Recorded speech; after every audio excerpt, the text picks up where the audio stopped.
سلام بچه‌ها، من امیدم و اینجا چنل کدنویس. امروز می‌خوایم با هم قالب یا دمویی که مد نظرمونه رو روی سایتمون نصب بکنیم. قالب‌ها معمولاً یه فایلی به اسم ایزی اینستالر دارن که نصب اونها رو روی هاستمون بسیار راحت میکنه. ما توی این آموزش از قالب وودمارت استفاده میکنیم چون فروش خیلی زیادی توی سایت ژاکت داره. لطفاً ویدیوی ما رو لایک کنید، کامنت بذارید و برای دوستاتون بفرستید. و ما رو سابسکرایب کنید و زنگوله اون بالا رو بزنید تا اگه ویدیوی جدیدی یا براتون آپلود میکنیم بهتون اطلاع بده و بتونید ببینید. همراه من باشید. برای اینکه بتونیم قالبمون رو روی سایتمون نصب بکنیم، ابتدا باید اون قالبی که مد نظرمونه رو دانلود بکنیم. من برای این آموزش قالب وودمارت رو انتخاب کردم چون الان بیشتر سایتایی که داره زده میشه معمولا از همین قالب وودمارت استفاده میکنن. وارد پیشخوان ژاکت هم میشن و قالب وودمارت رو دانلود میکنن. اینجا باید دامنه‌ای که قراره اون سایت روش بالا بیاد و قرار بدید جهت لایسنس محصول. من فعلا چیزی وارد نمی کنم و لغو رو میزنم. فرایند دانلود برای من شروع شد. تا این فایل دانلود بشه من باید وارد هاستم نشم. پیشنهاد من برای شما لیمو هاسته. اگه میخواید یه سایت خوبی رو داشته باشید با سرعت خوب از لیمو هاست استفاده کنید. ولی اگه فعلا برای تست و آموزش میخواید پارسپک هاستای ارزون تری رو داره نسبت به لیمو هاست. من وارد هاستی که دارم میشم، وارد قسمت سی پنل، وارد قسمت فایل منیجر. وقتی وارد فایل منیجر میشید باید وارد پوشه پابلیک HTML بشید. همونطوری که میبینید داخل فولدر پابلیک HTML من خالیه. وارد فایل قالبمون میشیم و اونو از حالت زیپ خارج میکنه. وارد فولدرش میشیم. اینجا ما قالب ها رو از چند روش میتونیم نصب بکنیم. یکی این که خود قالب رو از طریق پوسته ها نصب بکنیم، ولی خب قالب ها معمولا یه دونه فایل به نام ایزی اینستالر دارد که ما اون قالب رو به راحتی میتونیم نصب بکنیم و همون دموهایی که بهمون نمایش داده رو پیاده سازی بکنیم. نکته ای که اینجا مهمه این که باید هاستتون خالی باشه و وردپرس رو نصب نکرده باشید، چون کل فرایند نصب وردپرس، نصب دیتابیس، همه اینها با این فایل ها انجام میشه. ما 2 تا فایل رو باید روی هاستمون آپلود بکنیم. یکی فایل installer.php و یکی فایل زیپی که داخل فولدر اصلی هست. من از این قسمت سی پنلم آپلود رو میزنم و فایلی که مد نظرم بود رو آپلود میکنم. فایل زیپ آپلود کردم و فایل اینستالر رو آپلود بشه. فرآیند آپلود تموم شد. ما بک میزنیم و وارد هاستمون میشیم. حالا اینجا ما باید دامنمونو و اسم فایل اینستالر رو .php رو تایپ کنیم و فراخونش کنیم. همونطوری که میبینید وارد فرایند نصب قالب شدیم.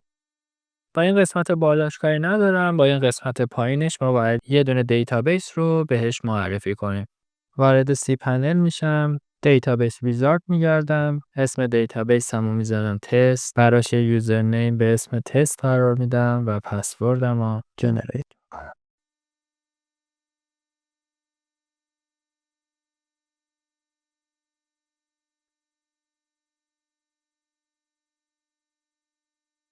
دیتابیس ما ساخته شد. دوباره وارد فرایند نصب میشم، اسم دیتابیسم رو چون پسورد رو کپی کردم پسورد رو میذارم، اسم دیتابیسم رو قرار میدم. من چون دیتابیس و یوزر رو یکی قرار دادم جفتش اینجا کلیک میکنم. ولیدیت کرد و به همون یه سری خطاها رو داده، ولی خب خطای مهمی نیست، میتونیم از روش رد بشیم. با زدن این تیک میتونیم با نکست از این فرایند جلوتر بریم. اطلاعات رو میپرسه که درسته و اوکی رو میزنیم و صبر میکنیم تا اطلاعات روی هاستمون بارگذاری بشه.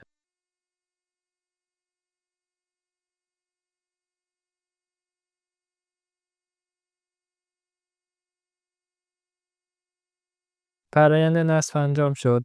به همین راحتی قالبی که می‌خواستیم روی سایتمون نصب شد و با زدن ادمین لاگین وارد اون بخش به ورود به پیشخوان میشیم. معمولا رمز این نوع قالب‌ها ادمینه. هم یوزر هم پسورد ادمینه، وروده که بزنیم میگه خطا. خب پسوردش ادمین نبود.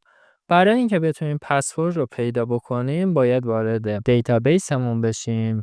البته بعضی جاها توی همون فرآیند نصب یوزر پس رو از همون میگیره، ولی من هرچی گشتم توی این قالب نبود.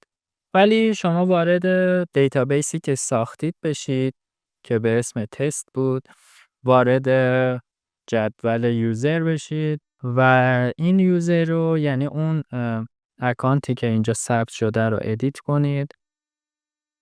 بیایید روی قسمت یوزر پسورد روی MD5 قرار بدید و پسوردی که میخواید رو بنویسید. من برای راحتی کار فعلا ادمین میذارم، ولی شما حتما یه پسورد قوی تری قرار بدید و گو رو میزنید. و اگه حالا وارد پیشخوان بشیم و پسورد ادمین رو وارد بکنیم وارد پیشخوان میشیم. این سایت با موفقیت مهاجرت داده شد، کاراش انجام شده و اون قالبی که مد نظرمون بوده نصب شده. الان اگه وارد قسمت برگه ها بشیم میبینیم که یک سری صفحات ساخته شده که من اگه صفحه نخست رو باز بکنم اون قالب وودمارت صفحه اصلیش برای من بالا اومده. یه صفحه نخست 2 هم داره که باز اینم با هم ببینیم که این یکی صفحه است و شما میتونی با اصلاح این محصولاتش، با اصلاح صفحاتش اون چیزی که میخوای رو قرار بدی. یک سری دموهای دیگه ای هم داره که فرایند نصب دموها مثل همینه، فقط باید فایل اصلی اون دمو رو دانلود کنید. حالا تو ویدیوهای بعدی حتما سراغ اونا هم میریم. همونطوری که دیدید نصب کردن قالب کار سختی نبود. معمولا همه قالب‌هایی رو که خریداری میکنید ایزی اینستالر رو دارن و به راحتی میتونید اونو نصب بکنید. فرقی نمیکنه چه قالبی میخرید. فرایند نصب همشون به همین صورتیه که با هم یادش گرفتیم. ما یه گروه تلگرامی هم داریم. QR کدش رو این بغل میذارم و اگه اونو با دوربین گوشیتون اسکن کنید وارد گروه ما میشید. اگه سوالی، مشکلی و نکته‌ای دارید توی اون گروه بپرسید تا من بتونم بهتون پاسخ بدم. منتظر ویدیوهای بعدی ما باشید.